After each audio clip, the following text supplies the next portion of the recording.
सच के साथ। नमस्कार, सिटी वाराणसी लाइव में आप सभी का स्वागत है। मैं हूं ममता चौरसिया। आइए नजर डालते हैं आज की हेडलाइंस पर।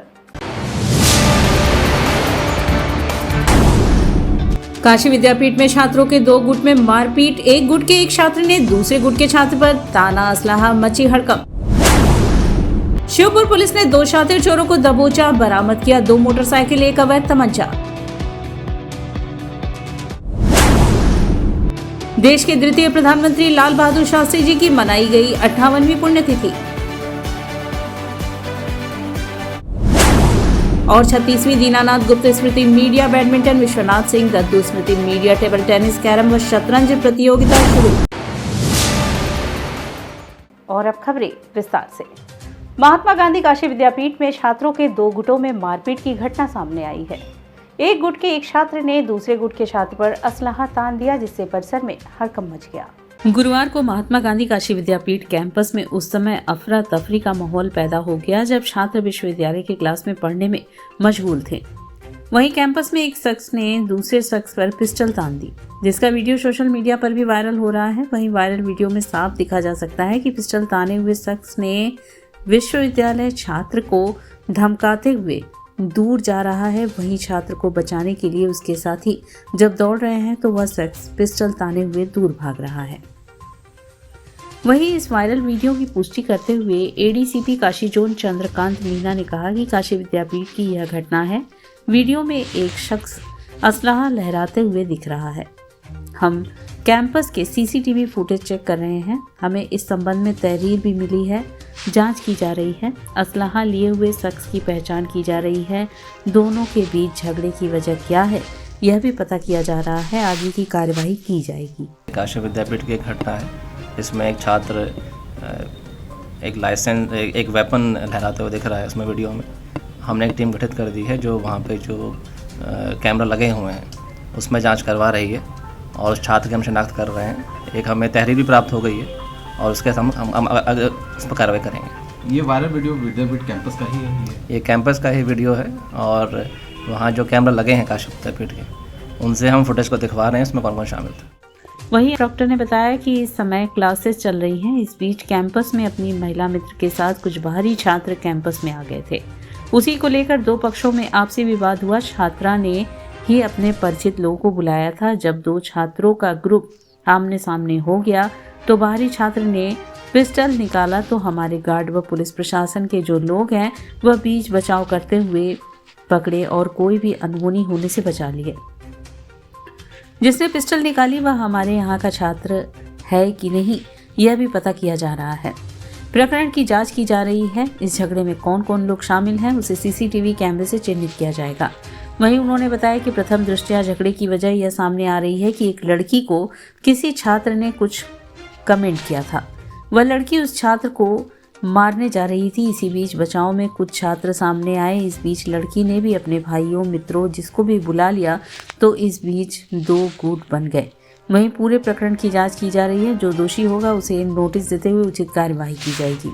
2 गुट बन गया। 2 छात्र तरह के टीम के लोग आमने सामने हो गए तो बाहरी लोगों ने में से एक छात्र ने पिस्टल निकाला। वो छात्र था कि नहीं था अभी मैं पता कर रही हूँ। पिस्टल निकाला और हमारे गार्ड्स और पुलिस प्रशासन के जो लोग हैं उन्होंने उसको बीच बचाव करते हुए अनहोनी होने से बचाया। क्या नाम रहा छात्र जिसने पिस्टल निकाला? देखिए अभी जांच का प्रकरण है, जांच चल रही है। मैं देखी लेकिन उस छात्र को पहचान तो नहीं पाई कि वो हमारा छात्र है भी कि नहीं। अभी मैं जांच करके ही बता पाऊँगी कि जिसके हाथ में पिस्टल थी वो हमारा छात्र है भी कि नहीं है। क्योंकि जब झगड़ा होने लगा तो उसमें बाहरी लोग भी जुड़ते गए। फ़ोन से बच्चे अपने भाई को, अपने दोस्त को, जो अलग अलग यूनिवर्सिटी, अलग अलग कॉलेजों के सदस्य हैं उनको भी बुला लिए। और उस बीच में कौन कौन है झगड़ा में ये तो हमको देख लेंगे हम कैमरे से तभी बता पाएंगे, ऐसे नहीं बता पाऊंगी मैं। लोहाटिया स्थित शास्त्रीय पार्क में द्वितीय प्रधानमंत्री भारत रत्न श्री लाल बहादुर शास्त्री जी की 58वीं पुण्यतिथि मनाई गई। भारत के द्वितीय प्रधानमंत्री भारत रत्न श्री लाल बहादुर शास्त्री जी की 58वीं पुण्यतिथि पर लोहाटिया नखास स्थित शास्त्रीय पार्क वाराणसी में काशी के विद्वत समाज, सम्मानित नागरिक व युवा वर्ग के साथ श्रद्धा सुमन अर्पित करते हुए श्री शास्त्री जी के व्यक्तित्व, कार्यप्रणाली, देश के उत्थान संबंधित समस्त विषयों पर संगोष्ठी आयोजन संपन्न हुआ। संगोष्ठी की अध्यक्षता श्री लाल बहादुर शास्त्री स्मारक व अनुशीलन समिति के संयोजक श्री केशरीनाथ त्रिपाठी जी मुख्य अतिथि, श्री कमलाकर चौबे पूर्व अध्यक्ष काशी हिंदू विश्वविद्यालय, प्रतीक शर्मा संचालन डॉक्टर बनवारी सिंह ने किया। संगोष्ठी में प्रमुख रूप से डॉक्टर उमेश कुमार सिंह, प्रधानाचार्य श्री हरिश्चंद्र कॉलेज पारस यादव, डॉक्टर राकेश पांडे, ब्रिजेश कुमार, संजय कुमार, उमाशंकर यादव, अशोक कुमार नीरज, रुद्रकांत पांडे, डॉक्टर सतीश कसेरा, प्रदेश उत्तर प्रदेश नागरिक सेवा संगठन, डॉक्टर धीरेन्द्र कुमार पांडे, प्राध्यापक हरिश्चंद्र डिग्री कॉलेज, श्रवण कुमार नवेंदु आदि लोगों ने अपने विचार व्यक्त किए। धन्यवाद प्रकाश डॉक्टर NK सिंह ने किया।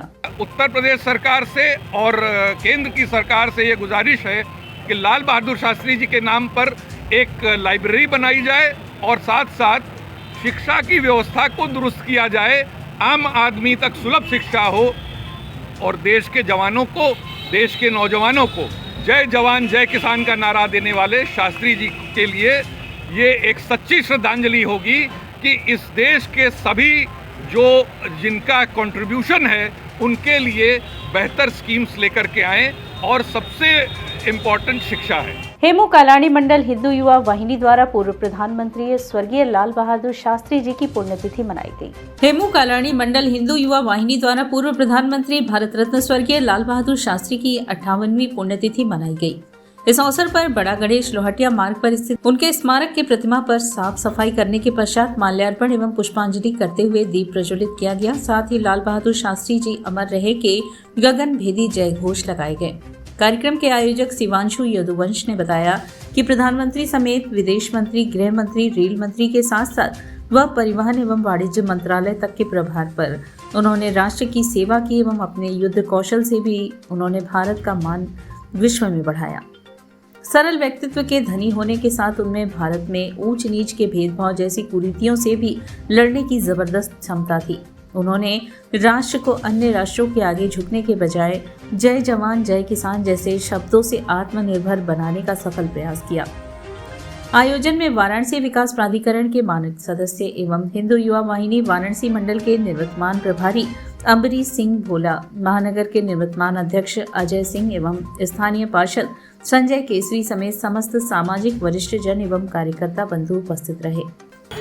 इस छोटे कद के ऊंचे व्यक्तित्व वाले हमारे राष्ट्र के पूर्व प्रधानमंत्री एवं भारत रत्न श्री लाल बहादुर शास्त्री जी के पुण्यतिथि के उपलक्ष्य में हम सभी ने आज यहाँ माल्यार्पण पुष्पांजलि के साथ दीप प्रज्वलन का कार्यक्रम आयोजित किया और साथ ही आदरणीय शास्त्री जी के जीवन पर हम सभी ने प्रकाश डालने के साथ उनके विचारों को अपने जीवन में उतारने का सभी से निवेदन किया।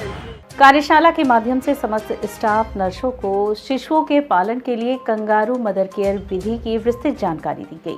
मातृ एवं शिशु मृत्यु दर में कमी लाने के उद्देश्य से स्वास्थ्य विभाग निरंतर प्रयासरत है। इस कड़ी में जनपद की 12 सरकारी चिकित्सा इकाइयों में स्थापित मातृ व नवजात शिशु देखभाल इकाई अपनी अहम भूमिका निभा रही है।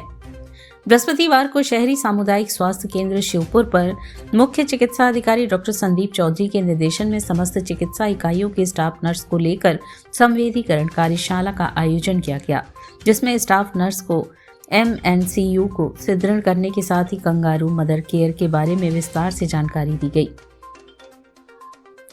कार्यशाला का आयोजन स्वास्थ्य विभाग के तत्वाधान में कम्युनिटी एम्पावरमेंट लैब संस्था के सहयोग से किया गया। CHC के अधीक्षक डॉक्टर मनोज कुमार दुबे के नेतृत्व में CEL संस्था की सीमा यादव, आनंद कुमारी यादव और शनि सिंह ने समस्त स्टाफ नर्स को कम वजन के जन्मे शिशुओं को कंगारू मदर केयर विधि से स्वस्थ करने के बारे में विस्तार से जानकारी दी।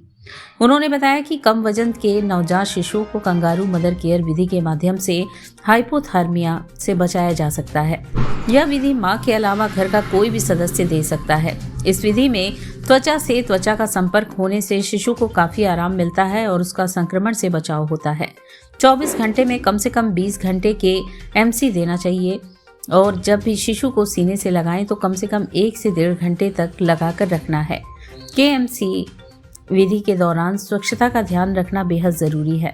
इससे मां का शिशु के साथ ही परिवार से लगाव बढ़ेगा और उससे स्वास्थ्य व पोषण में भी सुधार होगा। स्टाफ नर्स का मनोबल बढ़ाते हुए CEL टीम से यथार्थ श्रीवास्तव और अक्षय कुमार सिंह ने MNCU के उद्देश्यों के बारे में जानकारी दी। श्योपुर पुलिस ने 2 शातिर चोरों को धर दबोचा। उनके पास से 2 मोटरसाइकिल व 1 अवैध तमंचा बरामद किया। कमिश्नरेट के श्योपुर थाने की पुलिस ने लूट की घटना का सफल अनावरण किया है। पुलिस ने 2 शातिर चोरों को गिरफ्तार किया है। उनके पास से 2 मोटरसाइकिल, 1 अवैध तमंचा, 315 बोर 1 अदद जिंदा कारतूस, 315 बोर 1 अदद खोखा कारतूस, 315 बोर व 1 किलो 8 ग्राम गांजा बरामद किया है। पुलिस इन दोनों के खिलाफ आर्म्स एक्ट व NDPS एक्ट में कार्यवाही कर रही है। पुलिस ने इन दोनों अभियुक्तों को श्योपुर थाना क्षेत्र के चमाओ गांव से गिरफ्तार किया है। गिरफ्तार अभियुक्त संदीप कुमार गौड़ कैंट थाना क्षेत्र के टकटकपुर व रजनी चौबे उर्फ राजा लंका थाना क्षेत्र के स्थिर गोवर्धनपुर क्षेत्र के रहने वाले हैं। घटना का खुलासा करते हुए DCP वरुणा जोन ने बताया कि गिरफ्तार अभियुक्त गढ़ गिरोह बनाकर अपराध करते हैं तथा मोबाइल लूटकर उसी लूटे हुए मोबाइल से रैपिडो के माध्यम से मोटरसाइकिल बुक करते हैं। इसके बाद सवारी बनकर गाड़ी पर बैठ जाते हैं और सुनसान स्थान पर ले जाकर चालक को डरा धमकाकर तमंचा दिखाकर मारपीट कर वाहन व मोबाइल छीन लेते हैं। गिरफ्तार अभियुक्त नशे का व्यापार भी करते हैं और नाजायज गांजा खरीद कर नशा करने वाले लोगों को पुड़िया बनाकर महंगे दाम पर बेचकर अवैध धन अर्जित करते हैं। बताया कि अभियुक्त संदीप कुमार गौड़ अंतर्राष्ट्रीय स्तर का फुटबॉल खिलाड़ी रहा है, जो स्पोर्ट कोर्ट में ही पूर्व में वर्ष 2011 में आर्मी में सोल्जर की नौकरी करता था तथा इंडिया फुटबॉल टीम से वर्ष 2011 में ब्राजील तथा अमेरिका आदि जाकर फुटबॉल मैच भी खेला है। 3 जनवरी को एक रैपिडो बाइक जिसको बुकिंग के नाम पर बुलाकर उसको लूट ली गई थी। उस घटना में जिन लोगों ने लूटी थी उसमें 2 व्यक्तियों को गिरफ्तार किया गया है, जिनमें एक का नाम संदीप कुमार गौड़ है और दूसरे का नाम रजनी चौबे और राजा चौबे है। और ये दोनों लोगों ने मिलकर पहले एक मोबाइल कहीं से चोरी करी, फिर उस चोरी हुए मोबाइल का उपयोग करते हुए रैपिडो बाइक को कॉल किया गया और रैपिडो बाइक को बुलाया गया और बुला के फिर उसको एक यथास्थान पर ले जाकर उसकी बाइक को लूट लिया गया, जिसमें संदीप जो गौड़ है ये फुटबॉल का खिलाड़ी रहा है और विदेश स्तर पे भी इसने फुटबॉल गेम्स में पार्टिसिपेट किया है। साथ ही इसने पहले रेस्टोरेंट भी चलाने की कोशिश की, जिसमें फेल होने के बाद ये गलत संगत में पड़ गया और इस गलत संगत के कारण इसने घटना करी। इसमें एक और अन्य व्यक्ति को हम लोग तलाश कर रहे हैं, जिसके पास इन्होंने पूर्व से लूटा हुआ मोबाइल बेचा हुआ है और उसके द्वारा बेचने की भी कोशिश की जा रही थी और उसको भी हम लोग तलाश कर रहे हैं और अभी भगा हुआ है, जल्दी उसको भी गिरफ्तार किया जाएगा। और यहाँ वक्त चला है एक छोटे से ब्रेक का, मिलते हैं ब्रेक के बाद। वाराणसी लाइव सच के साथ। क्या कहते हैं आपके सितारे, कैसा जीवन होगा आपका, होगी हर मुश्किल आसान, है हर परेशानी का निदान। आप बने रहिए हमारे साथ और हम बताएंगे आपके भविष्य का हाल। प्रत्येक मंगलवार रात्रि 8:30 बजे से सिर्फ सिटी वाराणसी लाइव पर।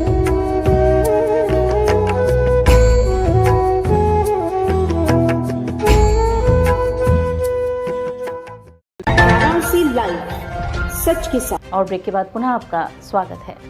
जानलेवा चाइनीज मांझे पर प्रतिबंध लगाने की मांग को लेकर जागरूकता अभियान चलाया गया।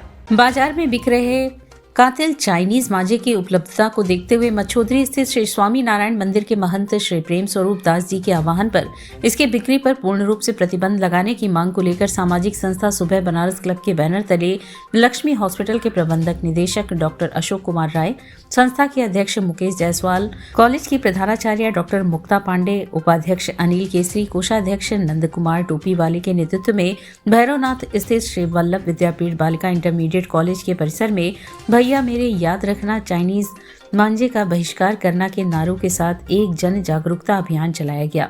इस अवसर पर बोलते हुए वक्ताओं ने कहा कि गाहे बगाहे लोगों की जान लेने पर अमादा चाइनीज मांझा बेरोक टोक के धड़ल्ले से पतंग प्रेमियों के हाथ में पहुंच रहा है, जो कि मौत की डोर के रूप में लोगों का गला रेत रहा है। अभी पिछले 2 दिन पहले चौकाघाट के ओवरब्रिज पर एक 7 वर्षीय बालक अंश यादव का इससे बुरी तरह से गला रेत दिया, जो कि गंभीर रूप से घायल होकर अस्पताल में भर्ती हुआ। जाने अनजाने में न जाने इसने कितनों को अपना शिकार बनाया है, जिसकी कल्पना नहीं की जा सकती। प्रशासन भी इस पर रोक लगाने के लिए पूरी तरह से कटिबद्ध है। दुकानदार भी थोड़े से पैसे के लालच में पतंग प्रेमियों की मांग पर मौत की डोर बेच रहे हैं, जो कि दंडनीय होने के साथ काफी निंदनीय भी है। इस मौत के कारोबार का खेल पूरी तरह से बंद होना चाहिए। सबसे निवेदन है काशीवासियों से कि इसका उपयोग ही न करें, जिससे कि उनके द्वारा होने वाले जो खतरों को, जो पशु पक्षियों को और तमाम जो पुलिस के अभी कांस्टेबल घायल हो गए, छोटे बच्चों का भी गला परसों रेता गया, और इस तरह से जानलेवा भी होता है, क्योंकि यहाँ पे सांस की नली कट जाती है। अगर समय से अगर लोग अस्पताल नहीं पहुँचते हैं तो जानलेवा हो जाता है। तो सबसे पहले प्रशासन 2 बातों का ध्यान रखना है कि प्रशासन जहाँ पे ये बिकता है उस पर उसको रोके, और उसके बाद भी अगर मंजा अगर बिकता है तो लोग खरीदे ही ना। 22 जनवरी को अयोध्या में होने वाले भगवान श्री राम के प्राण प्रतिष्ठा समारोह का लाइव टेलीकास्ट दुर्गा कुंड स्थित इस्कॉन मंदिर में आयोजित होगा। साथ ही विभिन्न कार्यक्रम आयोजित होंगे व लोगों में पूजा अर्चना के बाद प्रसाद वितरण होगा। 22 जनवरी को अयोध्या में पुरुषोत्तम श्री राम के मंदिर के प्राण प्रतिष्ठा के अवसर पर इस्कॉन वाराणसी विशेष राम उत्सव दिवस के रूप में मनाते हुए इससे जुड़े सभी कार्यक्रम को लाइव टेलीकास्ट किया जाएगा। यह जानकारी आज गुरुवार को दोपहर में मंदिर प्रबंधन के पदाधिकारी अच्युत मोहन दास, केशव स्वरूप प्रभु साक्षी, मुरारी प्रभु, रसिक गोविंद प्रभु, मुरारी गुप्त प्रभु व धवल कृष्ण प्रभु दुर्गा कुंड रोड स्थित इस्कॉन मंदिर प्रांगण में आयोजित प्रेस वार्ता में पत्र प्रतिनिधियों से बातचीत में बोले कि भगवान राम के दिव्य नामों के साथ लगातार 24 घंटे का हरिनाम संकीर्तन कीर्तन टीम के साथ शोभा यात्रा, जिसमें हजारों भक्तों की कीर्तन टीम तुलसी मानस मंदिर और संकट मोचन मंदिर के रास्ते से निकलेगी। 51 प्रकार के फूलों से भगवान राम का अभिषेक, भगवान को 1008 प्रकार के स्वादिष्ट खाद्य पदार्थों का अर्पण, सभी आगंतुक भक्तों को असीम प्रसाद वितरण होगा। सभी आगंतुकों द्वारा देसी गाय के घी और देसी गाय के गोबर से बनी दीपों का प्रज्वलन, भगवान राम के जीवन और उपदेशों पर चर्चा, महाकाव्य रामायण की कथा का आकर्षण रूप से प्रस्तुतिकरण और भगवान राम के दिव्य नाम का समूहित जप और अयोध्या में हो रही प्राण प्रतिष्ठा का लाइव टेलीकास्ट। इस उत्सव को मनाने की प्रेरणा हमें इस्कॉन के संस्थापक आचार्य कृष्ण कृपा मूर्ति AC भक्ति वेदांत स्वामी श्रील प्रभुपाद और उनकी शिक्षाओं से मिला है। हम सभी को इस आनंदमय उत्सव में भाग लेने के लिए आमंत्रित करते हैं, जो एकता, आध्यात्मिकता और सांस्कृतिक समृद्धि को बढ़ावा देगा। आइए हम सभी मिलकर भगवान राम का अयोध्या में हार्दिक स्वागत करें। जिस प्रकार भगवान राम ने एक गिलहरी, वानर, भालू और विभीषण जैसे हर लोगों की सेवा स्वीकार कर उनको अपनी भक्ति प्रदान की, वैसे ही इस कार्यक्रम में किसी भी धर्म, जाति, संप्रदाय के लोगों का हृदय से स्वागत है। 21 जनवरी से 22 जनवरी के बीच, 21 जनवरी 8 बजे शाम से लेकर के 22 जनवरी 8 बजे शाम तक 24 घंटे हरिनाम संकीर्तन का आयोजन किया जाएगा। उसके बाद 24 घंटे हरिनाम संकीर्तन का आयोजन किया जाएगा। 22 जनवरी को सुबह भगवान श्री रामचंद्र जी का कथा होगा, उनके जीवन चरित्र पर आधारित, जो करेंगे श्रीमान अपुल गोपाल प्रभु जी। कथा के बाद 10 बजे भगवान रामचंद्र जी की शोभा यात्रा निकलेगी, जो तुलसी मानस और संकट मोचन मंदिर के रास्ते से लौट करके आएगी, जिसमें हजारों भक्त भगवान राम के नाम का कीर्तन करते हुए साथ में चलेंगे। फिर लगभग 12 बजे के बाद भगवान राम का कीर्तन तो चालू रहेगा ही, अनवरत प्रसाद वितरण होता रहेगा 22 जनवरी को पूरा। पुरानी पेंशन की बहाली को लेकर केंद्र व राज्य कर्मचारियों का क्रमिक भूख उपवास चौथे दिन भी जारी रहा। चौथे दिन बनारस रेल कारखाने में जुटे केंद्र व राज्य कर्मचारियों ने धरना प्रदर्शन किया। अंतिम श्वास तक सरकार से लड़कर हर हाल में पुरानी पेंशन लेकर ही दम लेंगे कर्मचारी, वरना आगामी लोकसभा चुनाव में सरकार को नुकसान उठाना पड़ सकता है।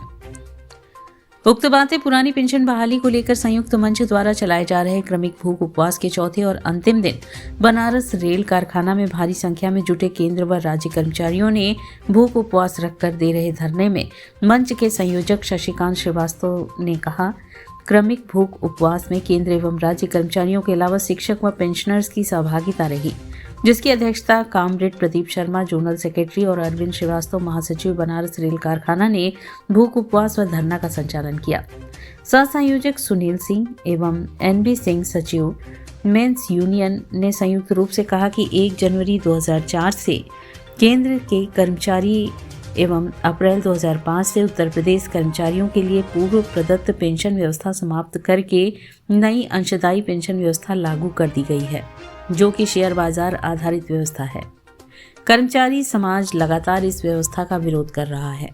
धरना को संबोधित करते हुए दिवाकर द्विवेदी मंडल अध्यक्ष दीपेंद्र कुमार श्रीवास्तव, मंडल मंत्री राज्य कर्मचारी संयुक्त परिषद ने संयुक्त रूप से कहा कि देश व प्रदेश के लाखों लाख कर्मचारी एवं शिक्षकों द्वारा 27 जून 2023 को लखनऊ में और 10 अगस्त 2023 को दिल्ली के रामलीला मैदान में आक्रोश व्यक्त किया, परंतु केंद्र राज्य सरकार द्वारा अभी तक गंभीरता से न लेकर विरोधाभासी बयान किया जा रहा है। इससे कर्मचारियों व शिक्षकों में आक्रोश बढ़ता जा रहा है।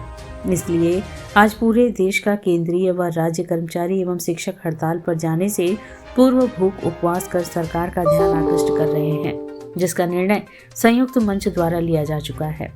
अध्यक्षता कर रहे कामरेड प्रदीप शर्मा ने कहा कि विगत 10 वर्षों से पुरानी पेंशन व्यवस्था बहाली की मांग पर संगठन द्वारा लगातार चेतावनी दी जा रही है, परंतु मांग पूरी न होने पर अब मजबूर होकर रेल का चक्का जाम किए जाने जैसा निर्णय हमारे कामरेड राष्ट्रीय संयोजक शिव गोपाल मिश्रा जी को लेना पड़ेगा। धरने को सुनील सिंह, एनबी सिंह, दीपेंद्र श्रीवास्तव, डीके सिंह, श्यामराज यादव, सुधांशु सिंह, जटाशंकर यादव, हरेंद्र यादव, रामाश्रय यादव, संतोष कुमार, अरुणेंद्र विश्वकर्मा आदि ने संबोधित किया। 82 से जो हमारी ये पेंशन व्यवस्था लागू की गई है सर्वोच्च न्यायालय के आदेश के क्रम में, वहाँ रिटायरमेंट के बाद जहाँ 50% पुरानी पेंशन व्यवस्था में ओपीएस में दिया जाता है, वहीं पर आज इनकी नई पेंशन योजना में हमें कहीं 3% से लेकर के 7% तक ही कहीं किसी को स्वीकृत हो रहा है। ऐसे में ये 1200, 1500, 2000, 3000 पेंशन प्राप्त करके 60 वर्ष की अवस्था में उनके जीविकोपार्जन के लिए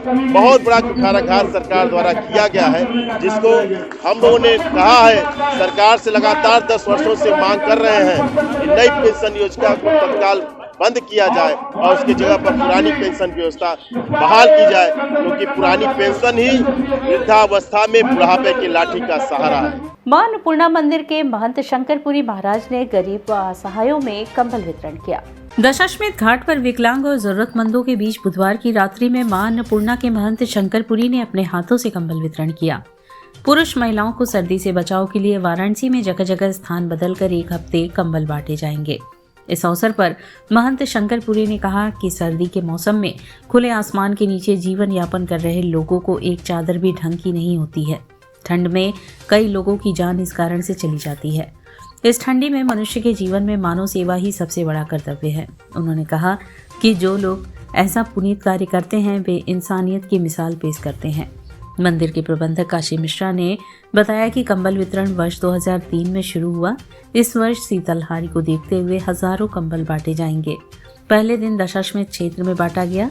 ये वितरण प्रत्येक रात्रि में चिन्हित किए गए स्थानों पर वितरित किया जाएगा। इस मौके पर मुख्य रूप से संस्था के एग्जीक्यूटिव ट्रस्टी ए जनार्दन धीरेन्द्र सिंह समेत मंदिर परिवार रहा और सहयोग में दशाश्वमेध मंडल अध्यक्ष सुरेश तुलसियान, एसीपी दशाश्वमेध अवधेश पांडे और थाना प्रभारी आदि उपस्थित रहे। अन्नपूर्णा मठ मंदिर की तरफ से काशी अन्नपूर्णा निक्षय ट्रस्ट की तरफ से ये कंबल बांटे जा रहे हैं।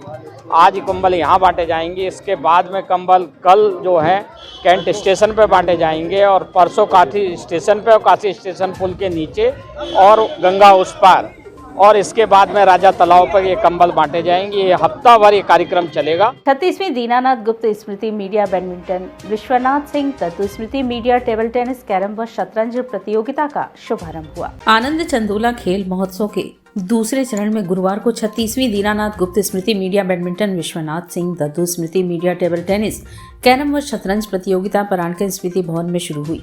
यह प्रतियोगिता वाराणसी प्रेस क्लब द्वारा आयोजित हो रही है। इस दौरान कैरम में रोहित चतुर्वेदी ने सेमीफाइनल में प्रवेश किया, जबकि संदीप गुप्ता, चंदन रूपानी, पंकज त्रिपाठी, अरुण मालवी, नीलांबुज तिवारी व आर संजय ने क्वार्टर फाइनल में प्रवेश किया। बैडमिंटन में प्रशांत मोहन, विनय शंकर सिंह, शुभाकर दुबे, पंकज त्रिपाठी, चंदन रूपानी, नीलांबुज तिवारी, शिव कुमार यादव व संदीप गुप्ता ने अंतिम 8 में प्रवेश किया। टेबल टेनिस में शुभाकर दुबे व अरशद आलम दूसरे चक्र में पहुंचे। शतरंज के पहले चक्र में संदीप गुप्ता, चंदन रूपानी, ओम प्रकाश राय चौधरी, अरुण मालवीय, संदीप शर्मा, अरशद आलम ने पूरे अंक प्राप्त किए। पंकज त्रिपाठी ने वॉक ओवर के सहारे पूरे अंक प्राप्त किए। इसके पूर्व मुख्य अतिथि डॉक्टर संजय गर्ग, डॉक्टर जीतू गर्ग एवं विशिष्ट अतिथि उदय राजगढ़िया ने दीप प्रज्वलन कर 3 दिवसीय प्रतियोगिता का शुभारंभ किया। मुख्य अतिथि ने कहा कि स्वस्थ रहने के लिए इस तरह के खेल प्रतियोगिता का होना जरूरी बताया गया। काशी पत्रकार संघ के अध्यक्ष डॉक्टर अत्रि भारद्वाज, महामंत्री अखिलेश मिश्रा ने अतिथियों का स्वागत किया। वाराणसी प्रेस क्लब के अध्यक्ष अरुण मिश्र ने कार्यक्रम संचालन किया। उपाध्यक्ष संजय गुप्ता, पूर्व अध्यक्ष योगेश कुमार गुप्त, राजनाथ तिवारी, सुभाष चंद्र सिंह, वरिष्ठ पत्रकार A.K. लारी, विनय सिंह, जितेंद्र श्रीवास्तव, उमेश गुप्ता, देव कुमार केसरी, खेल संयोजक कृष्ण बहादुर रावत, यूपी कैरम संघ के अध्यक्ष बैजनाथ सिंह, कैरम के अंतर्राष्ट्रीय निर्णायक रमेश वर्मा, शतरंज के निर्णायक दिनेश दत्त पाठक एवं अशोक पांडे, शतरंज संघ के जिला सचिव विजय कुमार मौजूद रहे। इंडोर गेम प्राणकर स्मृति भवन के परिसर में ही होता है, जिसमें बैडमिंटन है, टेबल टेनिस है, कैरम है, शतरंज है। 4 तरह के खेल होते हैं इंडोर के। इन चारों गेम यहाँ पर शुरू हुए हैं आज से। आज इसका शुभारंभ हुआ है और ये 3 दिन तक चलेगा। जो प्रतिभागी हैं वो सब काशी पत्रकार संघ के सदस्य ही हैं, वाराणसी प्रेस क्लब के सदस्य हैं, और जो पत्रकार बंधु हैं वही शामिल होते हैं। केवल पत्रकारिता संस्थान से इलेक्ट्रॉनिक और प्रिंट मीडिया के लोग इसमें जुड़े रहते हैं। आज जो है बैडमिंटन का, कैरम, शतरंज और टेबल टेनिस, ये चारों खेल का शुभारंभ हो गया है आज। इसके जो भी 3 दिन चलेंगे, जो भी जीतेंगे उनको जो है पुरस्कार हम लोग 26 जनवरी को उसको पुरस्कृत करेंगे। और इसी के साथ सिटी वाराणसी लाइव का यह प्रसारण यही समाप्त होता है। ममता चौरसिया को दे इजाजत। नमस्कार।